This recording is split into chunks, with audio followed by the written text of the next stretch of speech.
होगा। तो पहला क्वेश्चन आप सभी के सामने आ जाता है, हाल ही में 49वां विजय दिवस कब मनाया गया है। चार ऑप्शन आप सभी के सामने, 15 दिसंबर, 14, 17 या 13। चार ऑप्शनों में से राइट आंसर आप सभी को बताना है। तो इसका जो राइट आंसर होगा 16 दिसंबर, मतलब कि कल की तारीख में मनाया गया है। 16 दिसंबर इसका बिल्कुल राइट आंसर होगा। इमेज आप सभी के सामने आ जाती है। अब 49वां विजय दिवस मनाया गया है, तो क्यों मनाया जाता है। 16 दिसंबर को हर साल विजय दिवस के रूप में मनाया जाता है। इस वर्ष 2020 में 49वां विजय दिवस मनाया जा रहा है। अगर वहीं बात करें, विजय दिवस 1971 के युद्ध में पाकिस्तान पर भारत की विजय पर भारतीय वीर सपूतों की सेवा और वीरता बलिदान में याद करने के लिए यहाँ पर मनाया जाता है। भारत पाकिस्तान के बीच 3 दिसंबर को शुरू हुआ 1971 में जो युद्ध है वो 13 दिन तक चला था और 16 दिसंबर को पाकिस्तान द्वारा आत्मसमर्पण करने के बाद इसकी समाप्ति कर दी गई थी। आधिकारिक घोषणा होने के बाद 1971 में पाकिस्तानी सेना ने प्रमुख जनरल ए खान नियाजी ने 93,000 सैनिकों के साथ भारतीय सेना और मुक्त वाहिनी के समक्ष बिना शर्त के समर्पण किया था। इस युद्ध के बाद पूर्वी पाकिस्तान अलग होकर बांग्लादेश बन गया था। तो इस क्वेश्चन से इतना आप सभी को याद रखना है। तो वीडियो को जिन्होंने अभी तक लाइक नहीं किया वो लोग वीडियो को लाइक अवश्य कर दिया करें। अगला क्वेश्चन आप सभी के सामने आ जाता है, यूएनईपी ने साल 2020 के चैंपियंस ऑफ द अर्थ के कितने पुरस्कारों की घोषणा की है। चार ऑप्शन आप सभी के सामने है, राइट आंसर आप सभी को बताना है। तो इसका जो राइट आंसर होगा ऑप्शन नंबर सी, इसका बिल्कुल राइट आंसर होगा 6 पुरस्कार, मतलब कि 6 पुरस्कारों की यहाँ पे जो घोषणा है वो कर दी गई है। इसके लिए थोड़ा सा आप सभी को डिटेल में समझना पड़ेगा। अगर बात करें यूएन को लेकर, यूएन का मतलब यहाँ पे लिखा है कि संयुक्त राष्ट्र के बारे में, ठीक है। और अगर बात करें ईपी के बारे में तो पर्यावरण कार्यक्रम, मतलब कि एनवायरमेंट प्रोग्राम। तो यूएनईपी की फुल फॉर्म आप सभी के सामने आ जाती है। वहीं अगर बात करें साल 2020 के चैंपियंस ऑफ द अर्थ के 6 पुरस्कारों की घोषणा की गई है। यूएन का सर्वोच्च पर्यावरण सम्मान है ये। चैंपियंस पर्यावरण और उनके नेतृत्व में पृथ्वी इसके लिए निवासियों की ओर से साहसिक और निर्णायक कार्य करने के लिए उनके परिवर्तनकारी प्रभाव के लिए चुना गया है। थोड़ा डिटेल में इसके बारे में समझ लेते हैं। चैंपियंस ऑफ द अर्थ को लेकर 5 श्रेणियों में प्रदान किया गया है। पहली श्रेणी आप सभी के सामने लाइफ टाइम वाली है, इंस्पिरेशन एक्शन वाली है, पॉलिसी लीडरशिप की है, और नीचे उद्यमी दृष्टि को लेकर, विज्ञान नवाचार को लेकर, इन 5 श्रेणियों में दिया गया है।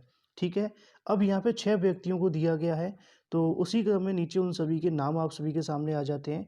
पॉलिसी लीडरशिप की अगर बात करें तो फिजी के प्रधानमंत्री को दिया गया, नाम आपके सामने है बेनीमारामा फ्रैंक को। ठीक है। दूसरे पे अगर बात करें इंस्पिरेशन एक्शन को लेकर, याकोबा जी को यहाँ पे दिया गया है। सेम इसी को लेकर यहाँ पे नेमोंटे को भी दिया गया है। तो ऐसे में जब ये उल्टे सीधे जो नाम होते हैं ना, थोड़ा सा आपके लिए मुश्किल हो सकते हैं। इनको आपको कैसे याद करना है, इनका कोई आगे पीछे का एक नाम याद कर लोगे तो बेहतर रहेगा। ठीक है। पूरा नाम याद करना थोड़ा मुश्किल होता है ना। तो साइंस के लिए जो आप सभी को यहाँ देखने के लिए मिला है, साइंस एंड इनोवेशन के बारे में, फेवियन को यहाँ पे दिया गया है। वहीं अगर हम बात करें इंटरप्रीनियर विजन को लेकर, मिंडी लुवेर को दिया गया है। लाइफ टाइम अचीवमेंट अवार्ड जो मिला है वो रॉबर्ट डी बुलार्ड को मिला है, प्रोफेसर को। ठीक है। तो टोटल ये 6 व्यक्ति हो जाते हैं। इतनी जानकारी आप सभी के लिए इस क्वेश्चन के बारे में काफ़ी है। 6 की इमेज भी हमने आपको दिखा दी है। वहीं अगर हम बात करें यूएनईपी के बारे में, इसकी फुल फॉर्म आप सभी को बता दी गई, संयुक्त राष्ट्र पर्यावरण कार्यक्रम। ठीक है। तो ईपी से आपके सामने हो जाएगा एनवायरमेंट प्रोग्राम। 6 पुरस्कारों के अंदर दिया गया, ऑप्शन नंबर सी इसका बिल्कुल राइट आंसर हो जाता है। वर्ष 2005 से अधिक लोगों को प्रगति कार्य करने के लिए यहाँ पर प्रेरित करने के लिए उन सभी को दिया जाता है। इसी के साथ बढ़ते हैं अपने अगले क्वेश्चन को लेकर। अगला क्वेश्चन आप सभी के सामने, कल भी हमने इससे रिलेटेड क्वेश्चन पूछा था, तो यहाँ पे दूसरा है, अब एसएनडीपी ने वित्त वर्ष 2021 में भारत की जीडीपी संकुचन का पूर्व अनुमान लगाया है। 4 ऑप्शन आप सभी के सामने, राइट आंसर आप सभी को बताना है। तो ऐसे में कल वाला ही इसका बिल्कुल राइट आंसर हो जाएगा 7.7 माइनस के अंदर। ठीक है। ऑप्शन नंबर सी इसका बिल्कुल राइट आंसर हो जाता है। तो वीडियो कैसी लगती है कमेंट करके बताना बिल्कुल ना भूलें। क्वेश्चंस लगातार बढ़ाए जाएंगे। तो एसएनडीपी की तरफ से, ग्लोबल रेटिंग्स की तरफ से यहाँ पे बताया गया है कि वित्त वर्ष 2020-21 के लिए जारी भारत की जीडीपी वृद्धि अपने पूर्व अनुमान को -9 पहले इनकी तरफ से बताया गया था। अब ऐसे में संशोधन करके -7.7 कर दिया है। यह कम संकुचन दर, बढ़ती मांग, कोविड संक्रमण की दर गिरने पर आधारित है। इसके अलावा अगर बात करें, अमेरिका में स्थित एसएनडीपी की रेटिंग एजेंसी ने भारत की जो विकास वर्ष की जो दर है वो उनका कहना है कि आगामी 21 और 22 के अंदर 10% तक की रहने का अनुमान है।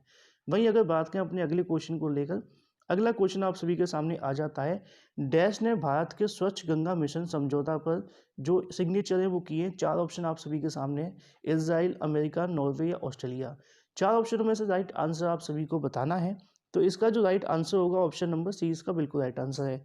बेहतरीन क्वेश्चन मैं काफ़ी धीरे धीरे आप सभी के यहाँ से करवाऊंगा। बहुत सारे अभ्यर्थी कल कह भी रहे थे अगर आपको लगता है कि थोड़ा फास्ट है तो वीडियो को आप लोग पॉज भी कर सकते हैं।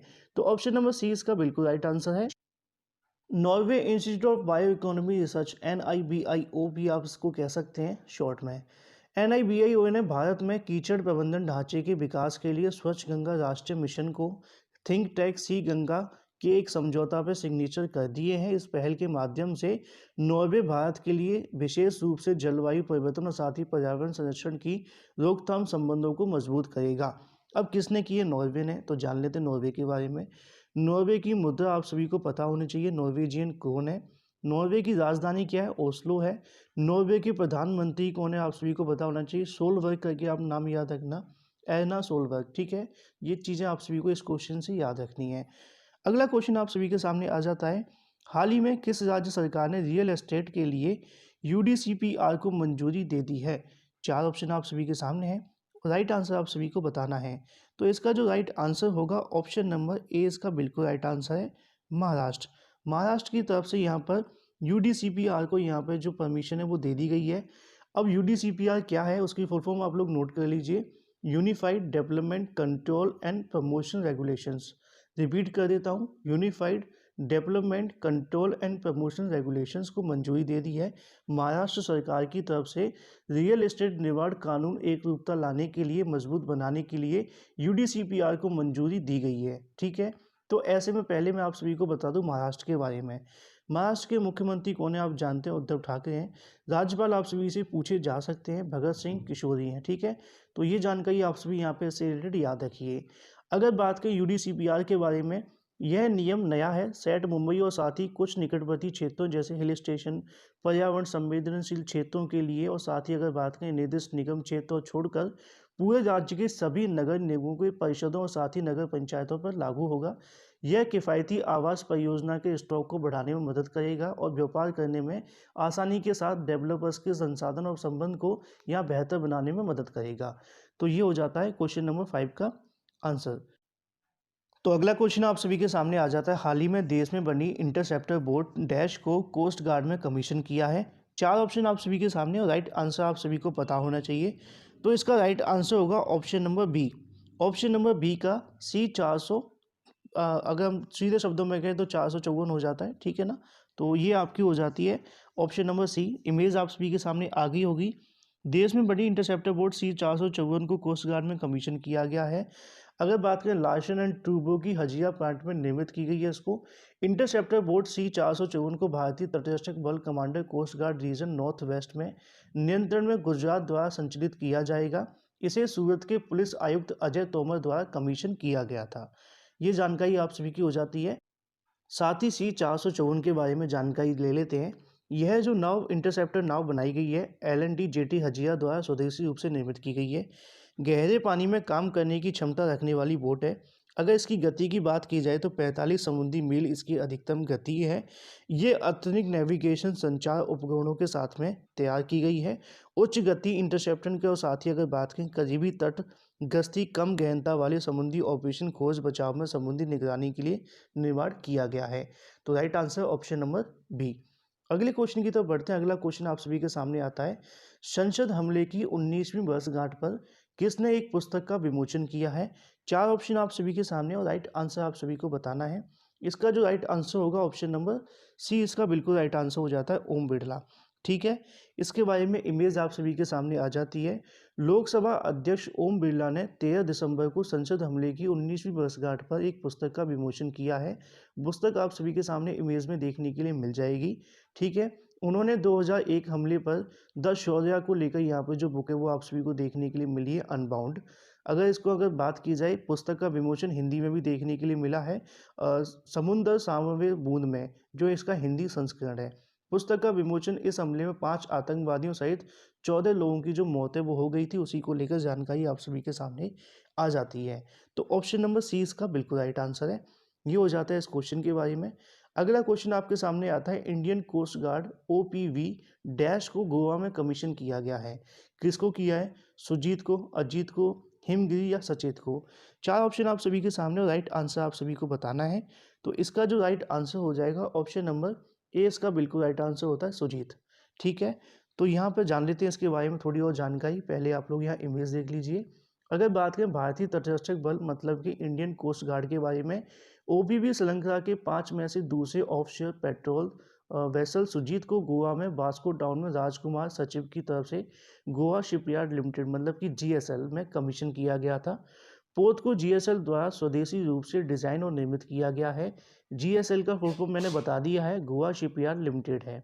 अगर बात करें आईसीजी शिप सचेत को मई 2020 में केंद्रीय रक्षा मंत्री राजनाथ सिंह के द्वारा कमीशन किया गया था। इस पोत को भारतीय तटरक्षक महानिदेशक के नटराजन द्वारा अन्य की उपस्थिति में यहाँ पे कमीशन किया गया था। तो ऐसे में ये तो बात हो जाती है आपके सामने इस क्वेश्चन के बारे में। थोड़ी जानकारी ले लेते हैं अगर हम बात करें आपके एग्जाम के लिए। भारतीय तटरक्षक बल आईसीजी महानिदेशक कौन है, आप सभी को पता होना चाहिए, कृष्ण स्वामी नटराजन जी हैं। भारतीय तटरक्षक बल का मुख्यालय कहाँ पर है, नई दिल्ली के अंदर है। वहीं अगर हम जान लेते हैं सुजीत के बारे में, सुजीत को integrated bridge system, integrated platform management system, power और मैनेजमेंट सिस्टम को हाई पावर एक्शनल फायर फाइटिंग जैसे फीचर से लैस किया गया है। यह बोर्डिंग ऑपरेशन, खोज और बचाव, कानून प्रवर्तन के लिए समुद्री गश्त के लिए यूज किया जा सकता है। Twin engine helicopter high speed boat को यहाँ पे ले जाने में सक्षम भी है। जहाज़ अगर बात करें गोवा में तैनात किया जाएगा, इसे EEZ, अगर इसकी फुल फॉर्म की बात करें तो आप लोग लिख लेना अच्छे से, एक्सक्लूसिव इकोनॉमी जोन EEZ की हम बात करें, निगरानी अन्य कर्तव्यों के बड़े पैमाने पर तैनात किया जाएगा।